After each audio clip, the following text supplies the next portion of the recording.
So, page 477. All right.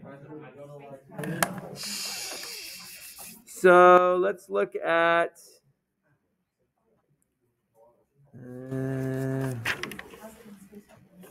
flip to the next page, actually. Page 478. We're skipping there. Here we go. So we have these two functions, x plus 2, x squared plus 3x plus 2 over x plus 1. So let's graph x plus 2. I want to see if you can graph x plus 2. What does x plus 2 look like? What kind of line? Ooh, fancy. All right. What's the slope of x plus 2? 0. Oh my gosh. You're doing so well. What's the slope of x plus 2? Nothing. I just rolled my eyes at that answer.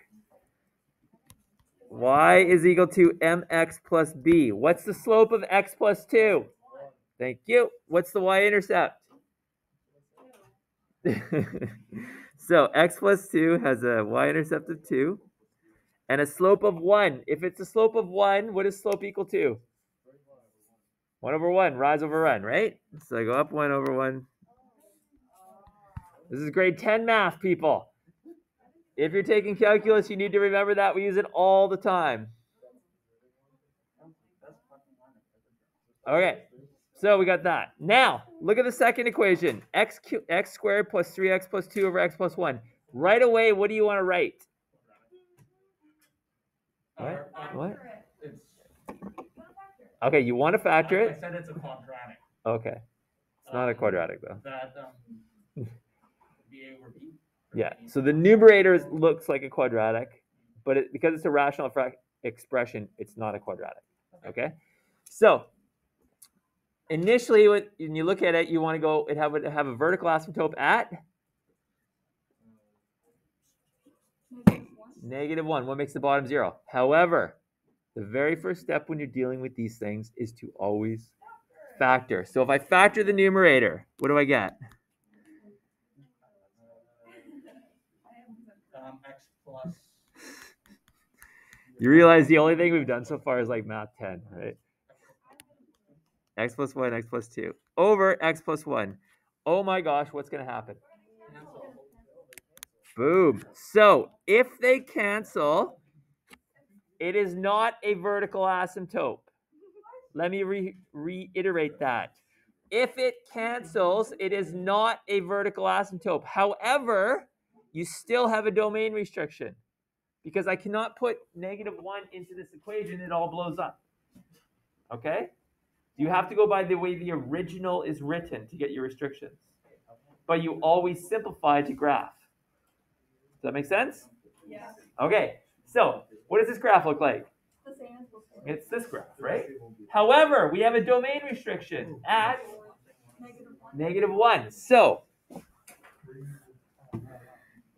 it's called a POD, a point of discontinuity. It's a hole. Okay, so whatever cancels creates the open spot in the graph because it's still a restriction. It is a blank little space on the graph. So x cannot equal -1. To get the y value of the POD, plug it into what's left over. What's left over? So the y value is going to be -1 plus 2, which is 1. So that means our POD is at 1 and 1. So at 1 and 1 on the graph, we have a hole. Or -1. Sorry. I wrote it in the wrong spot. There you go. Sorry, I'm just trying to. You got -1 plus 2. I just put our POD, our domain restriction, into what's left over. Into what's left over. Okay? And those are our restrictions. So that is our restriction. So we get -1 and 1. It's still this graph, x plus 2. So it's a straight line, just like the one over here. It has a y-intercept of 2, up 1, over 1. So we look like it's a straight line with a little open spot in the graph, a hole. It's got an opening in the graph. And you have to draw the open circle. And if you want it to be clear that I know what you're talking about, so you get marks, you can just literally draw an arrow and go, that's a POD. That's a really bad arrow. There you go. POD. Whatever cancels is your POD. All right? I think we can get one more done, a couple more done. I know. Can I scroll down? Boom. Okay, here we go. Consider the function g of x is equal to x squared minus 4x plus 3 over x minus 3. Okay. What's the very first thing you do? Factor it. What multiplies or factor the top? What is the top factor to?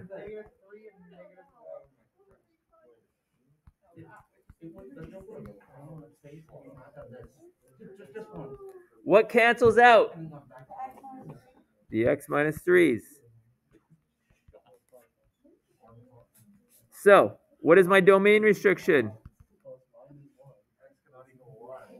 No. What is my domain restriction? X cannot equal 3. You always look at the original. How do you get what is the POD coordinates? So the point of discontinuity, you put x is equal to 3 into what's left over, which is 2. So the coordinates of your POD are x, y, 3, and 2. This is the POD.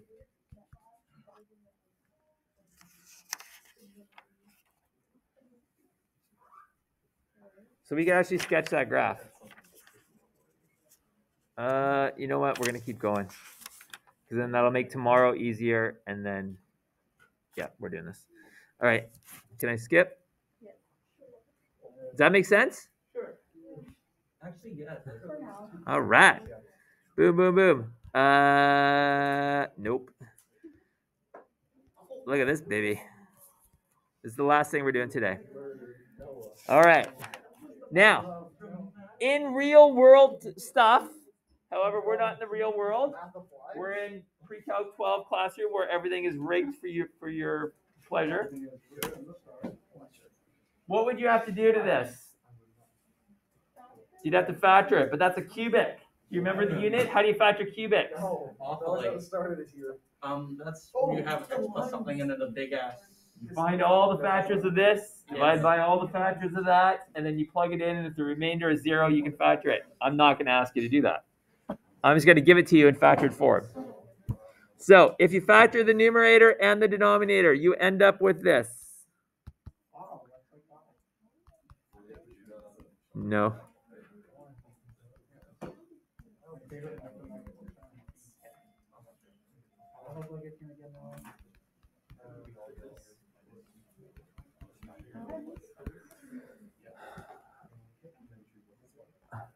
All right.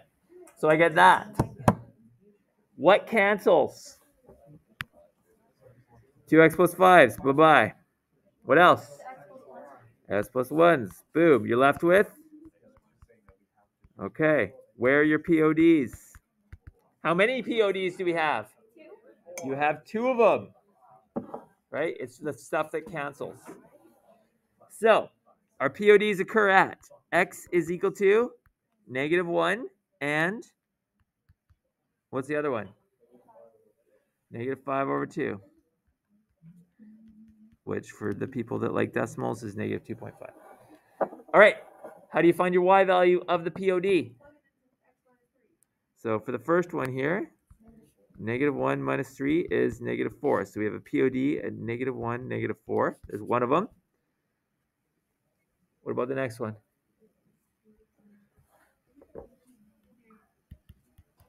-2.5 minus 3, which is negative 5.5. So you have one at -2.5 and -5.5. So you have 2 PODs. What does this graph look like? There you go. But it has a y-intercept at -3.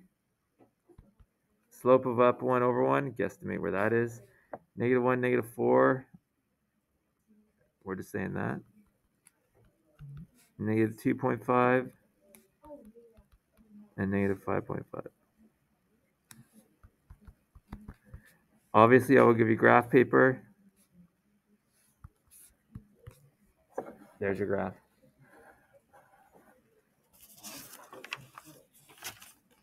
All right.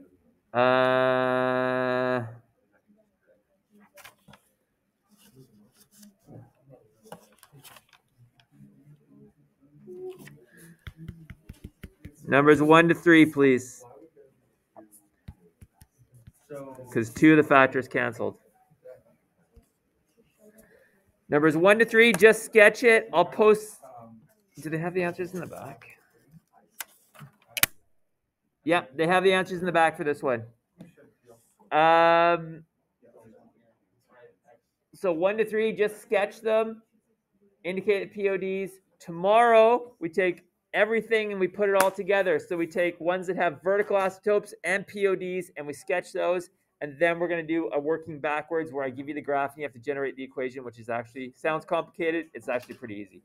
That's your questions. We're almost done the unit. You're almost done the course. Exciting stuff, I know.